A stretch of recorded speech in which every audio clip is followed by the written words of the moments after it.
हे भगवान आज एमती कौन होगा जे छोट छुआ एत आम घर एकाठी होगले। चल कहे सांग मैंने hello everyone, Jai Jagannath, welcome to my mini blog. जेहेतु आज आम घर आंब छेचा हबार था तो मम्मी कहला चल आंब तोलिक आना बारियाड़ जाकि आम आंब तोलिक नहीं आसलु। मम्मी तो तार आंब नहीं पलैला छेचा करने। एठी मु बुलूथी देखला गोटे बेल पड़ा, भाविली आज बेल पଣା तो सुनिश्चित हम। बेल नहीं जाऊँ देखला गोटे पाचिला आंब पड़ा। पाचिला आंब टेस्ट कला बहुत खटा था, बहुत खटा था।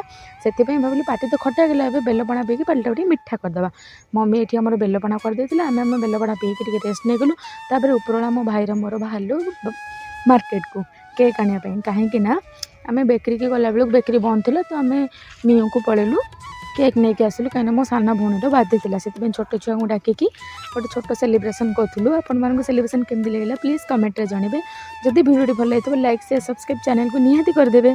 छोट छुआ भितर मो पुओ ये बहुत खुशी है देखुना एत छुआ देखिले सी केवे भी टोपी लगानी टोपी लगेगा आउ ये मौसी को कहीं निजे केक खुआब निजे खाई दूसरा पुणी पाटर काढ़ी खुईदे। आपण मन सेलिब्रेशन केमती करती प्लीज कमेंट निहाती जानवे। वीडियो भल लगे प्लीज सब्सक्राइब करेंगे। रही सांग मैंने जय जगन्नाथ।